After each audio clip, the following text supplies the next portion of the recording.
Hello student আজিৰ ভিডিঅ'টোত আমি কি কৰিম যে ক্লাছ 10ৰ সায়েন্সৰ চেপ্টাৰ 9ৰ কিছুমান ইম্পৰ্টেন্ট এমসিকিউ আমি আলোচনা কৰিম ঠিক আছে ইয়াৰ ভিতৰত সো আমাৰ প্ৰথম কোৱেশ্চনটো কি আছে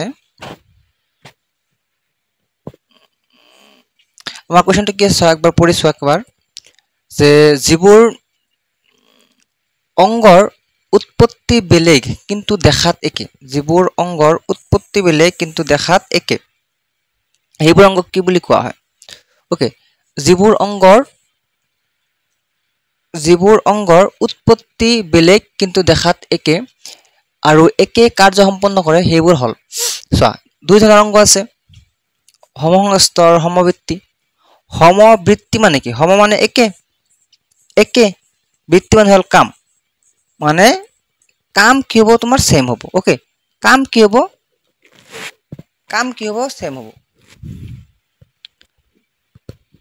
সেম হ'ব কিন্তু গঠন আৰু উৎপত্তি স্থল বেলেগ হ'ব গঠন আৰু উৎপত্তি স্থল মানে যৰ পৰা অংগটো সৃষ্টি হৈছে উৎপত্তি স্থল বেলেগ বুজি পাইছা কথা যে কাম একে সমবৃত্তি মানে কি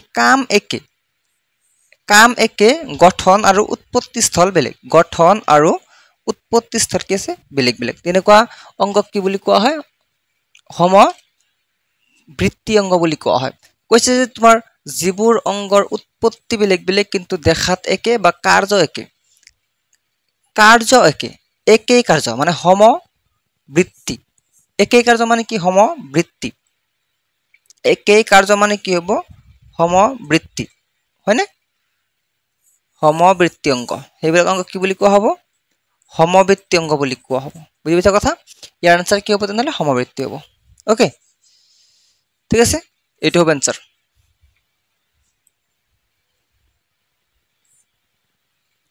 সো মানুহৰ উৎপত্তি হৈছিল এছিয়াত আফ্ৰিকাত অষ্ট্ৰেলিয়াত ইউৰোপত এইবিলাক কি হয় মহাদেশ হয় হয়নে এছিয়া আফ্ৰিকা অষ্ট্ৰেলিয়া ইউৰোপ হয় সো মনত ৰাখিবা যে মানুহৰ উৎপত্তি ক'ত হৈছিল আফ্ৰিকা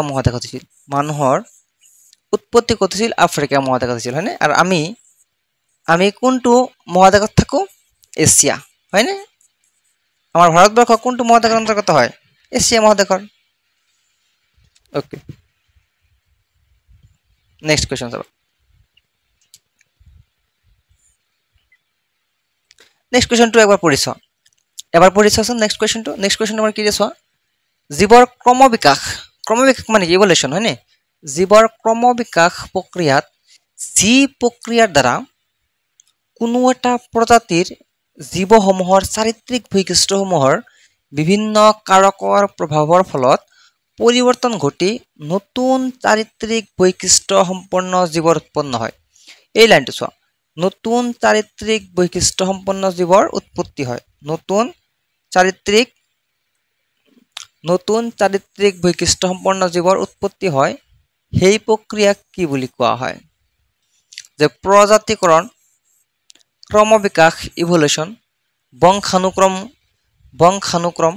বংশানুক্ৰম বা বিভিন্নতা সো ইয়াৰ ভিতৰত কি কৈছে তোমাৰ কোৱেশ্চনত কৈছে যে নতুন চাৰিত্ৰিক বৈশিষ্ট্যৰ সম্পন্ন জীৱৰ উদ্ভৱ হয় অৰ্থাৎ এটা নতুন প্ৰজাতিৰ সৃষ্টি হয় নতুন জীৱৰ সৃষ্টি মানে কি এটা নতুন প্ৰজাতিৰ সৃষ্টি হয় হয়নে তেনেহলে নতুন জীৱৰ সৃষ্টি হোৱা মানে হৈছে প্ৰজাতিকৰণ যাৰ দ্বাৰা মানে কি হয় তোমাৰ বেলেগ কাৰণৰ ফলত জীৱসমূহৰ পৰিৱৰ্তন ঘটি এটা সময়ত নতুন এটা জীৱৰ সৃষ্টি হয় আৰু এই প্ৰক্ৰিয়াক কি বুলি কোৱা হয় প্ৰজাতিকৰণ বুলি কোৱা হয় সো আমাৰ এনসাৰটো কি হ'ব লাগে প্ৰজাতিকৰণ হ'ব লাগে ওকে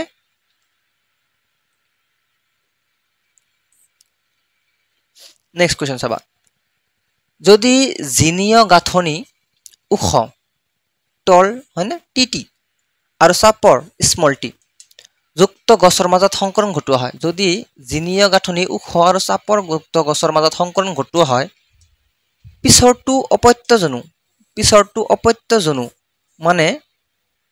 জনু মানে কি হয় জেনেৰেশ্যন আমি কওঁ নহয় যে এই জেনেৰেশ্যন ইয়াৰ আগৰ জেনেৰেশ্যন হয়নে যে আজিকালি জেনেৰেশ্যনবিলাক বেছি ভাল নহয় এনেকৈ মানুহে কোৱা শুনা যায় হয়নে চ' অপত্যজন মানে কি জেনেৰেশ্যন আমি কোন ধৰণৰ গছ পাম যেতিয়া যেতিয়া মটৰ মাহৰ গছৰ ওপৰত মেণ্ডেলিভে পৰীক্ষা চলাইছিল ওখ আৰু চাপৰ হয়নে গছৰ মাজত পৰীক্ষা চলাইছিল কেনেকুৱা গছ পাইছিল ওখ নে চাপৰ সেইটোৰ ওপৰত ভিত্তি কৰি এই কুৱেশ্যনটো আমাৰ দিছে চাবাচোন ইয়াৰ টেবুলটো মই কেনেকৈ বনাম এবাৰ কৈছে যে ওখ আৰু কি কৈছে তোমাৰ চাপৰ হয়নে চাপৰ এইবিলাক হৈছে পিতৃ এইবিলাক হৈছে কি পিতৃপুৰুষ এইবিলাক হৈছে কি পিতৃপুৰুষ এতিয়া চাবাচোন 80 আৰু 80 যদি সংকৰণ হয় তেনেহ'লে ইয়াতে হ'ব টি ইয়াতে হ'ব টি যদি এটা ক্যাপিটেল টি থাকে তেনেহ'লে সেই উদ্ভিদটো কিন্তু ওখই হয় ইয়াৰ 80 ইয়াৰ 80 ক্যাপিটেল টি স্মল টি এটা ক্যাপিটেল টি থাকিলে ইয়াতে উদ্ভিদজোপা কি হ'ব ওখই হ'ব 80 80 ওকে 80 আৰু 80 চোৱা 80 আৰু 80 তেনেহ'লে টি আৰু টি এটা ক্যাপিটেল টি থাকিলেও হি কি হ'ব ওখ হ'ব আৰু ইয়াৰে টি লগ হলে টি আৰু টি এই কি হ'ব ওখই হ'ব চোৱা গোটেইকেইটা উদ্ভিদ বা গোটেইকেইটা অপত্যজনো যিবিলাক জেনেৰেশ্যন সৃষ্টি হৈছে যি জেনেৰেশ্যন সৃষ্টি হৈছে বা যিবিলাক আমাৰ উদ্ভিদৰ সৃষ্টি হৈছে সংকৰণ ঘটোৱাৰ পিছত হাইব্ৰিডেশ্যন কৰাৰ পিছত গোটেইকেইটা আমাৰ কি হৈছে আমাৰ ওখ হৈছে চ' অপশ্যনবিলাকলৈ মন কৰা ওখ টি টি আৰু চাপৰ স্মল টি দুই ধৰণৰ নহয় হয়নে নহয় কেৱল ওখ কেৱল চাপৰ নহয় ওপৰৰ একো ধৰণৰ নহয় হয়নে কি হ'ব তোমাৰ কেৱল ওখ গোটেইকেইটা আমাৰ কি হৈছে ওখ হৈছে ওকে গোটেইকেইটা আমাৰ কি হৈছে ওখ হৈছে বুজি পাইছা ওকে এনেকুৱা কুৱেশ্যন কি হয় ইম্পৰ্টেণ্ট হয় এনেকুৱা কুৱেশ্যন কি হয় ইম্পৰ্টেণ্ট হয় আহি যায় হয়নে ঠিক আছে নেক্সট যাব পাৰোঁ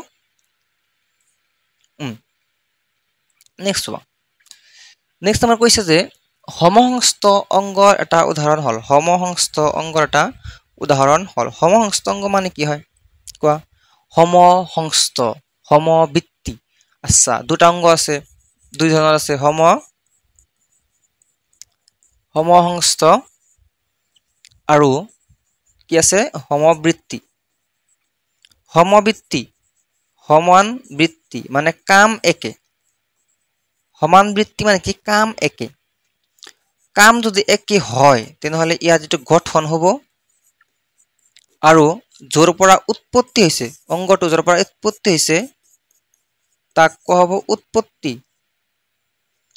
হ'ব উৎপত্তি স্থল এই উৎপত্তি স্থল কি হ'ব আমাৰ বেলেগ বেলেগ হ'ব এই উৎপত্তি স্থল কি হ'ব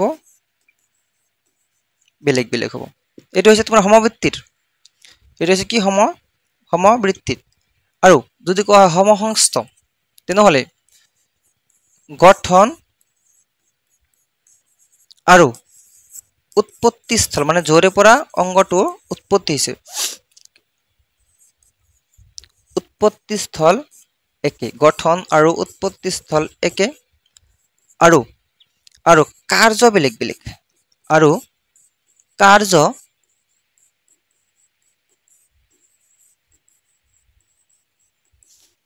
কাৰ্য কি হয় বেলেগ বেলেগ হয় ওকে আৰু কাৰ্য কি হয় বেলেগ বেলেগ হয় এইটো হৈছে সমসংস্থ অংগ তেনেকুৱা সমসংস্থ অংগৰ এটা উদাহৰণ হৈছে চৰাইৰ ডেউকা আৰু বাদুলিৰ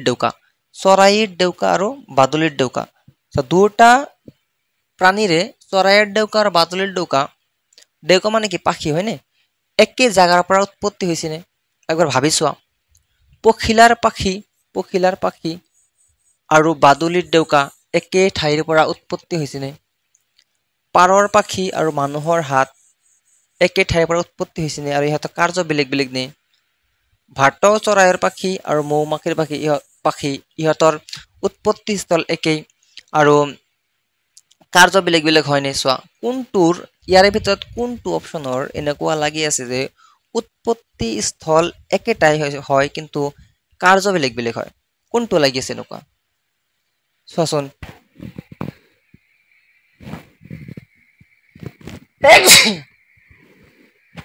ওকে, কোনটো লাগি আছে চোৱা, কোৱাচোন আইডিয়া কৰা কোনটো লাগি আছে ইয়াৰে।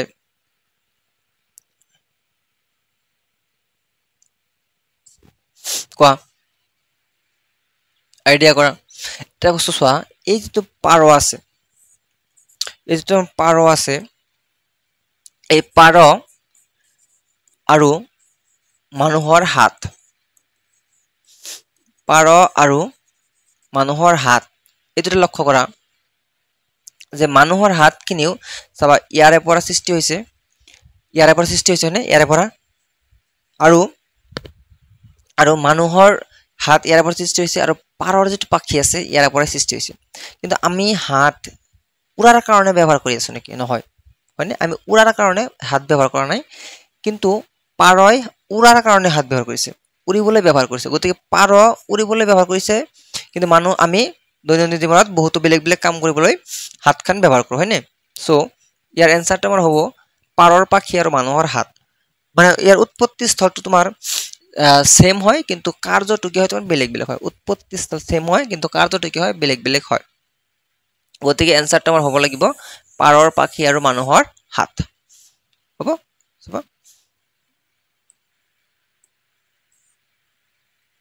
অ'কে।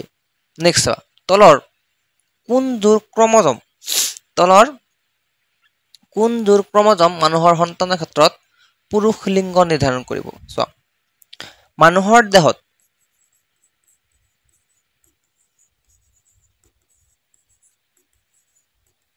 মানুহৰ দেহত 23 যোৰ, এক যোৰত কেইটা থাকে? দুটা, দুডাল থাকে। 23 যোৰ মানে 46টা,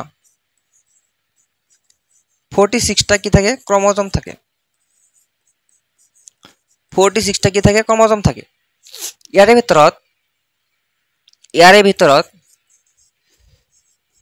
পুৰুষৰ ক্ৰমজমবোৰ হৈছে XY,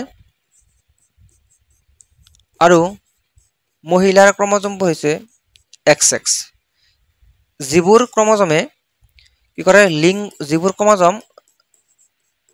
যিবোৰ ক্ৰমজমে কি কৰে, লিংগ নিৰ্ণয় কৰে। অৰ্থাৎ যিজন সন্তান জন্ম হ'ব, সেই সন্তান মহিলা বা পুৰুষ, মানে ল'ৰা সন্তান হ'ব নে ছোৱালী সন্তান হ'ব, এই XX আৰু XY নিৰ্ণয় কৰে। ঠিক আছে, এতিয়া চাবা একচুৱেলি ক্ৰমজম মানে কি জানানে? মানুহৰ দেহত যিটো চেল থাকে, কোষ থাকে, ধৰা এইটো কোষ হয়, কোষৰ ভিতৰত এনেকুৱা কোষ কেন্দ্ৰ থাকে, ইয়াতে অসংখ্য ধৰণৰ ক্ৰমজম থাকে, হয়নে? অসংখ্য বুলি ক'লে ভুল হ'ব, হয়নে? কি ক'ব লাগিব? 23 বুলি ক'ব লাগিব। এনেকুৱা ক্ৰমজম থাকে। এই ক্ৰমজম চাই এই ক্ৰছবোৰ, এইটো একচুৱেলি এনেকুৱা আকৃতি থাকে, এক্স। চাবা, ইয়াক যদি মই অলপ দীঘলকে, অলপ ডাঙৰকে অংকন কৰোঁ, এনেকুৱা হ'ব।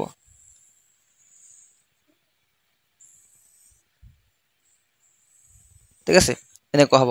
আৰু ইয়াৰ ভিতৰত কি থাকে জানা? এনেকৈ সূতাৰ নিচিনা, এনেকুৱা সূতাৰ নিচিনা থাকে, এনেকুৱা সূতাৰ নিচিনা থাকে DNA। এনেকে সূতাৰ নিচিনা থাকে কি? DNA। এনেকে সূতাৰ নিচিনা কি থাকে? DNA। বুজি পাইছা? আৰু এই DNA টো যদি মই ড্ৰ কৰোঁ, এনেকুৱা হ'ব। এই DNA টো মই যদি ড্ৰ কৰোঁ, তেনেহ'লে এনেকুৱা হ'ব। আৰু ইয়াৰ ভিতৰতো এনেকুৱা থাকে, এনেকুৱা, এনেকুৱা। বুজিছা? এইটো কি হয়? DNA। ডিঅক্সি ৰাইবো নিউক্লিক এচিড হয়। আৰু এই DNA-বোৰ হিষ্টন, এই DNA-বোৰ হিষ্টন নামৰ প্ৰটিনেৰে গঠিত। এই DNA-বোৰ হিষ্টন নামৰ প্ৰটিনেৰে গঠিত। আৰু এই DNA-টোক তুমি যদি এটা ভাগ কৰা, এনেকুৱাকৈ, চাপোজ এনেকুৱা আছে নহয়, এনেকুৱাকৈ, তেনেহ'লে ইয়াৰে পৰা আৰম্ভ কৰি একেবাৰে সৰু এটা টুকুৰাক তুমি যদি লোৱা, আৰু ইয়াক কি বুলি ক'বা? জিন। ইয়াক তুমি কি বুলি কবা জিন আৰু জিন এই জিনক কি বুলি কোৱা হয় বংশগতিৰ বাহক বুলি কোৱা হয় বাহক মানে যিয়ে কঢ়িয়াই লৈ যায় অৰ্থাৎ তোমাৰ পিতৃ মাতৃৰ পৰা অৰ্থাৎ যিকোনো পিতৃ মাতৃৰ পৰা যিবিলাক বংশগত চৰিত্ৰ আছে যেনেকুৱা চকুৰ কালাৰ হ'ব পাৰে চুলিৰ কালাৰ হ'ব পাৰে স্কিনৰ কালাৰ হ'ব পাৰে যিকোনো ওখ চাপৰ এনেকুৱা হ'ব পাৰে এইবিলাক গুণ যাক কোৱা হয় চাৰিত্ৰিক বৈশিষ্ট্য ঠিক আছে এই চাৰিত্ৰিক বৈশিষ্ট্যবোৰ এই গুণবোৰ কোনে পিতৃ মাতৃৰ পৰা সন্তানলৈ কঢ়িয়াই নিয়ে জিন যাৰ কাৰণে ইয়াক কি বুলি কোৱা হয় বংশগতিৰ বাহক বুলি কোৱা হয় ঠিক আছে এতিয়া আচ্ছা কোৱেশ্যনত কি আছিল আমাৰ ওকে তলৰ কোনটো ক্ৰমজম মানুহৰ সন্তানৰ ক্ষেত্ৰত পুৰুষ লিংগ নিৰ্ধাৰণ কৰিব য'ত আছে x আৰু y য'ত আছে x আৰু y য'ত আছে x আৰু y ঠিক আছে সো এই গোটেইকেইটা কিন্তু তোমাৰ ইম্পৰ্টেন্ট হয় এইবিলাক সব ইম্পৰ্টেন্ট হয় লাগিলে লিখি ৰাখিবা কপিত লিখি ৰাখিবা লাগিলে ওকে লাগিলে লিখি ৰাখিবা সো মুছি দিলো হা ওকে নেক্সট এবাৰ পঢ়ি চোৱা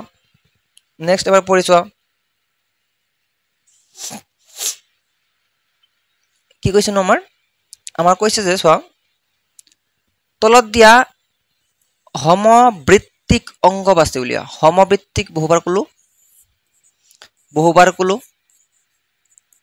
কাৰ্য একে কাম একে হয় গঠন আৰু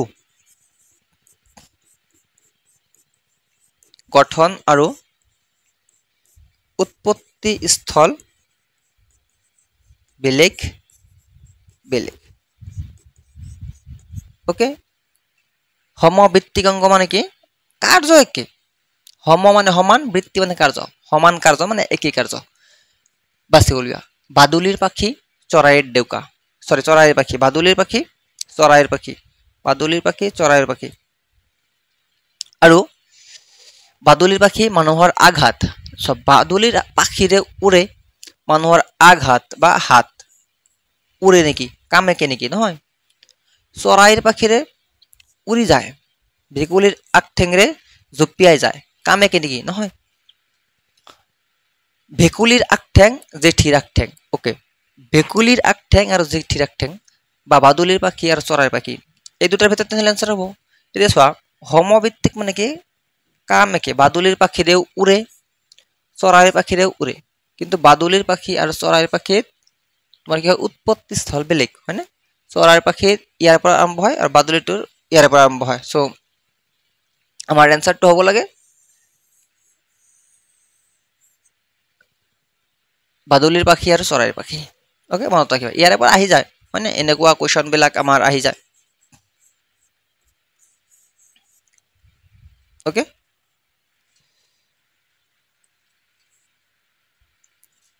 নেক্সট চাবা কৈছে 19 শতিকাৰ প্ৰাকৃতিক নিৰ্বাচনৰ যোগেদি 19 শতিকাৰ মানে কি 1900 শতিকাৰ প্ৰাকৃতিক নিৰ্বাচনৰ যোগেদি প্ৰজাতিৰ উৎপত্তিৰ ধাৰণা দিয়া সূত্ৰটো কোনে আগবঢ়াইছিল মানে কোনজন বিজ্ঞানীয়ে প্ৰজাতিকৰণ বা প্ৰজাতিৰ উৎপত্তিৰ ধাৰণা বা সূত্ৰটো কোনে দিছিলে Charles Darwin Gregor Johann Mendel Stanley L Miller Harold C Urey কোনে দিছিল ক'ব পাৰিবানে ইয়াৰে কোনে দিছিল ক'ব পাৰিবা কোনে দিছিল কোৱা হয়নে এই চাবা চাৰ্লছ ডাৰউইনৰ প্ৰজাতিৰ সূত্ৰ আছে কিতাপত চাবা ওকে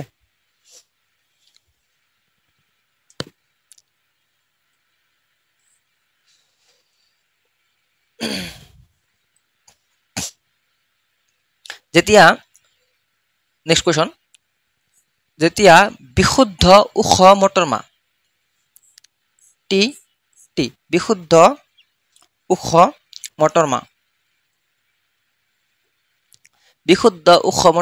টিৰ সৈতে বিশুদ্ধ চুটি মটৰমাহ টিৰ সংকৰণ ঘটোৱা হয় সংকৰণ মানে কি হয় দুটা বেলেগ বেলেগ প্ৰজাতিৰ জীৱ বা উদ্ভিদ লৈ এটা নতুন প্ৰজাতিৰ সৃষ্টি কৰাকে সংকৰণ বুলি কোৱা হয় তেতিয়া F2 জনুত মানে F2 জনু মানে সেকেন্ড জেনাৰেশনত F2 জনু মানে কি সেকেন্ড জেনাৰেশনত আৰু চুটি উদ্ভিদ F2 জনুত ওখ আৰু চুটি উদ্ভিদৰ অনুপাত হ'ব এতিয়া চোৱা কৈছে কি যদি তোমাৰ মা দেউতা ফার্স্ট জেনারেশন হয় তাহলে তুমি কি হবা সেকেন্ড জেনারেশন তুমি যদি ফার্স্ট জেনারেশন হওয়া তাহলে তোমার লৰা ছোৱালী কি হ'ব সেকেন্ড জেনাৰেশন তোমাৰ লৰা ছোৱালী যদি ফাৰ্স্ট জেনাৰেশন হয় তাৰ পিছৰ জেনাৰেশনক কি বুলি কবা সেকেন্ড জেনাৰেশন বুলি কবা ঠিক তেনেদৰে এইবোৰক হৈছে পিতৃ মাতৃ এইবোৰ হৈছে পিতৃ ইহঁতক লোৱা হল সংকৰণ কৰাৰ কাৰণে টি টি ইহঁতক লোৱা হল টি টি ইহঁতক লোৱা হল টি টি ইয়াক লোৱা হল টি টি ইও ওখ ইও ওখ ইও ওখ ইও ওখ হ'ব এতিয়া এইবোৰ যে দেখা পাই আছা এইবিলাক হৈছে ফাৰ্স্ট জেনাৰেশন ই হল প্ৰথম প্ৰজন্ম এই প্ৰথম প্ৰজন্মৰ পৰা যিকোনো দুই ধৰণৰ উদ্ভিদ লৈ লোৱা যিকোনো দুই ধৰণৰ চৰিত্ৰৰ উদ্ভিদ টি টি আৰু ইয়াতে কি আছে টি টি এতিয়া ইয়াতে চোৱা 80 আৰু 80 ক্যাপিটাল টি 80 আৰু 80 80 আৰু 80 মানে ক্যাপিটাল টি এটা স্মল টি এটা এই স্মল টি এই স্মল টি চোৱা টি টি এটা ক্যাপিটাল টি থাকিলে তাতে ওখ বুলি কোৱা হ'ব এটা ক্যাপিটাল টি থাকিলে তাতে ওখ বুলি কোৱা হ'ব এটা ক্যাপিটাল টি থাকিলে তাক ওখ বুলি কোৱা হ'ব বাট কোনো ধৰণৰ ক্যাপিটাল টি নাই সো ইয়াতে হ'ব চাপৰ মানে চুটি উদ্ভিদ সো তিনটা উদ্ভিদ ওখ এটা উদ্ভিদ চাপৰ 3:1 তিনটা উদ্ভিদ আচ্ছা এইবোৰ কি আছিল আমাৰ ফাৰ্স্ট জেনাৰেশন আছিল আৰু এইবোৰ কি হ'ব আমাৰ সেকেন্ড জেনাৰেশন হ'ব এইবোৰ হ'ব সেকেন্ড জেনাৰেশন এইবোৰ হ'ব ফাৰ্স্ট জেনাৰেশন কাৰণ আমি এই ফাৰ্স্ট জেনাৰেশন পৰা লৈছো হয়নে এই জেনাৰেশনৰ পৰা সো তিনটা ওখ এটা চাপৰ তিনটা ওখ এটা চাপৰ তিনটা ওখ এটা চাপৰ উদ্ভিদ বুজি পাইছা কথা ওকে সো নেক্সট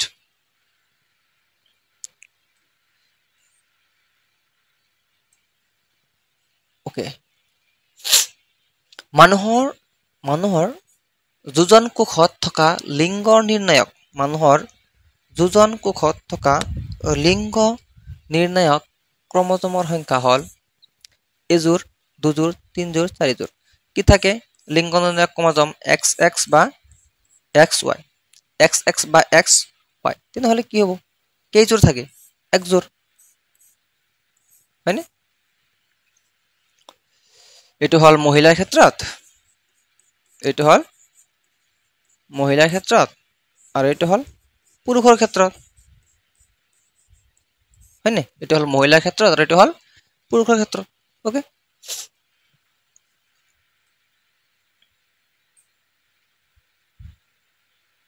নেক্সট চাবা বগা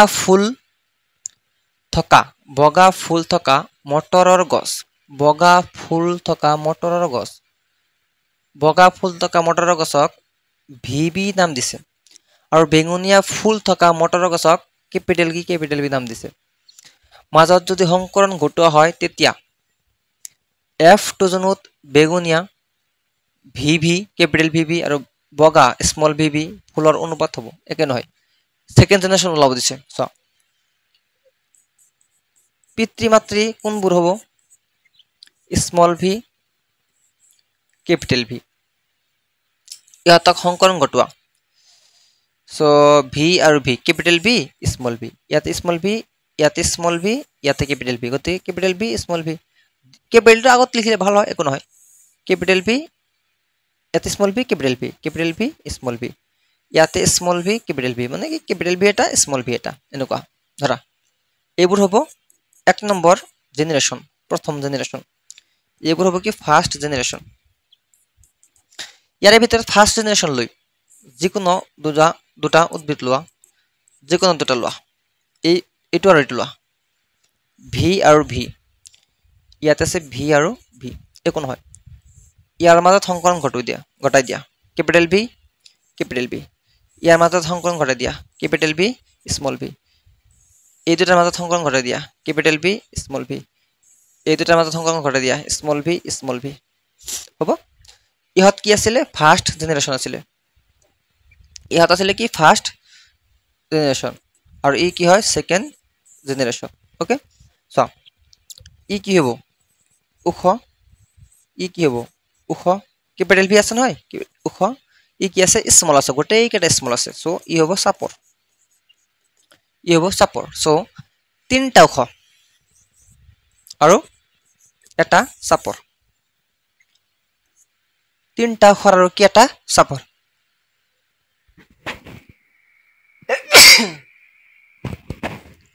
আজি গাটো বেছি ভাল নাই পাইছে না, চৰ্দি লাগিছে।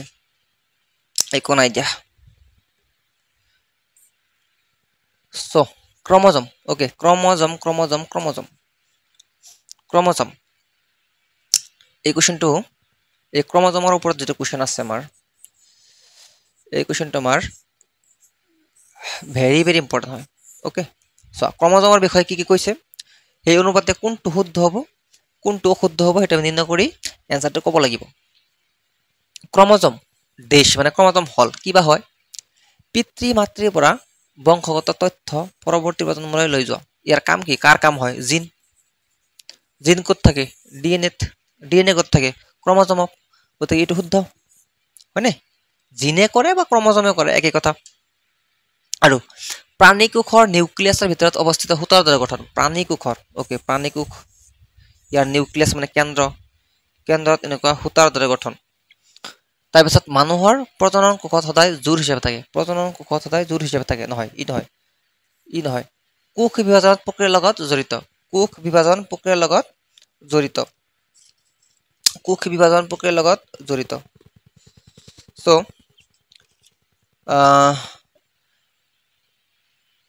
বিভাজন প্ৰক্ৰিয়াৰ লগত জড়িত। অ'কে, হয়, কোষ বিভাজন প্ৰক্ৰিয়াৰ লগত জড়িত, এইটো শুদ্ধ হয়। প্ৰাণীকোষৰ নিউক্লিয়াছৰ ভিতৰত সূতাৰ দ্বাৰা অৱস্থিত গঠন নহয়। চ' তোমাৰ কি হ'ব? পিতৃ মাতৃৰ পৰা বংশগত তথ্য পৰৱৰ্তী প্ৰজন্মলৈ লৈ যোৱা, এইটো শুদ্ধ হয়। প্ৰাণীকোষৰ নিউক্লিয়াছৰ ভিতৰত অৱস্থিত সূতাৰ দৰে গঠন। আৰু চোৱাচোন আৰু কোনটো হয় কি নহয়, একবাৰ চাই লোৱা কোনটো হয় নহয়।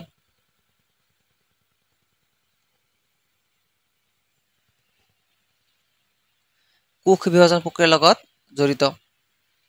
চ' ইয়াৰ এনচাৰ তোমাৰ তেনেহ'লে 1 নম্বৰটো শুদ্ধ হ'ল আৰু 4 নম্বৰটো শুদ্ধ হ'ল, হয়নে?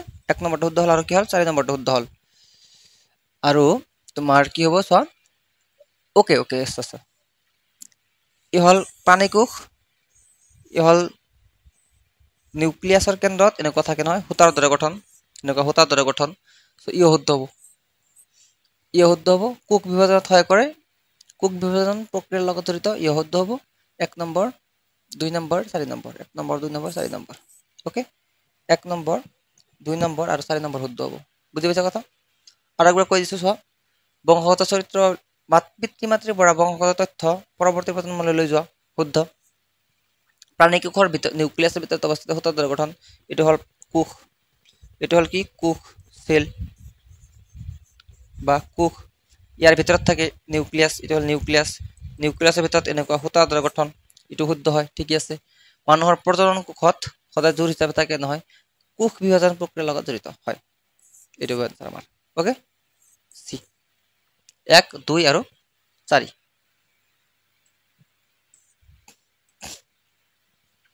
অ'কে, দুটা মটৰ গছৰ মাজত সংকৰণ ঘটালে 50% ওখ আৰু 50% চাপৰ। 50% ওখ আৰু 50% চাপৰ মটৰৰ গছ উৎপন্ন হয়। পিতৃ মাতৃৰ মটৰৰ গছৰ জিনীয় সংমিশ্ৰণ হ'ব। ঠিক আছে 50 আধাখিনি ওখ হয় আধাখিনি চাপৰ হয় চাই লওঁ চাওক এইটো চাওক টি টি টি টি চোৱাচোন টি টি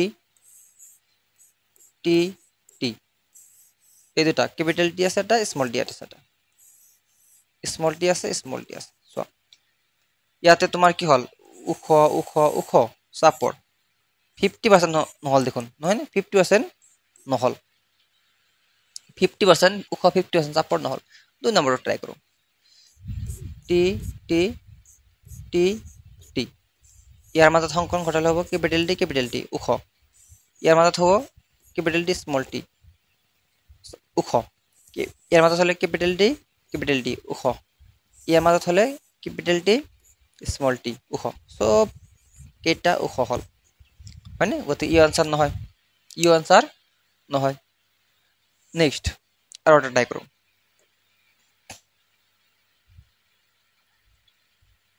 আৰু ট্ৰাই কৰো সি নম্বৰ টি টি টি টি ইয়াৰ মাজত সংকলন ঘটাই দিয়া টি টি ইয়াৰ মাজত ঘটাই দিয়া টি টি ইয়াৰ মাজত ঘটাই দিয়া স্মল টি ইয়াৰ মাজত ঘটাই দিয়া স্মল টি চোৱা ই হল ওখ আৰু ই হল চাপৰ হয়নে ই হল চাপৰ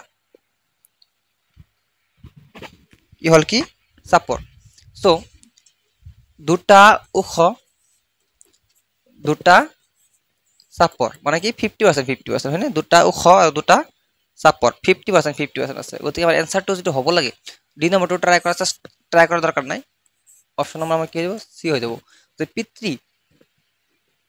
পিতৃ আৰু মাতৃৰ সংমিশ্ৰণ জিনীয় সংমিশ্ৰণটো কি হ'ব লাগিব কেপিটেল টি স্মল টি এনেকুৱা হ'ব লাগিব এনেকুৱা যদি পিতৃ মাতৃ হয় তেনেহলে যিবিলাক জেনেৰেশ্যন মানে যিবিলাক তোমাৰ কি বুলি কোৱা হ'ব তাক যিবিলাক তোমাৰ নতুন উদ্ভিদৰ সৃষ্টি হ'ব সেই উদ্ভিদবিলাক ওখ আৰু চাপৰ যেটো সংমিশ্ৰণ থাকিব সেইটো কি হ'ব আধা আধি মানে 50% হ'ব যিকেইটা ওখ হ'ব সেইকেইটা চাপৰ হ'ব গতিকে option number C is the correct answer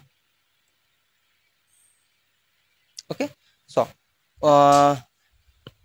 একেটাই আমাৰ আছিলে কোৱেশ্চন আৰু বহুত ইম্পৰ্টেন্ট কোৱেশ্চন আমি কৰিলো হয়নে সো একেটা বহুত ইম্পৰ্টেন্ট কোৱেশ্চন হয় আৰু যদি তোমাৰ কোৱেশ্চন বিলাক ভাল লাগে মোৰ ক্লাছে যদি ভাল লাগে ওকে চেনেলটো সাবস্ক্ৰাইব কৰিব লাগিব নহলে তোমাৰ তাতে ভিডিও বিলাক কেনেকৈ যাব হয়নে যেতিয়া মই নতুন ভিডিও দিম তোমাৰ ওচৰত যাব চাবা বন্ধু বান্ধৱৰ লগত শ্বেয়াৰ কৰিবা তোমাৰো ভাল হওক তোমাৰ বন্ধুৰো ভাল হওক তুমি পাছ কৰা তোমাৰ বন্ধু পাছ কৰক ওকে সো আজিৰ কাৰণে থ্যাংক ইউ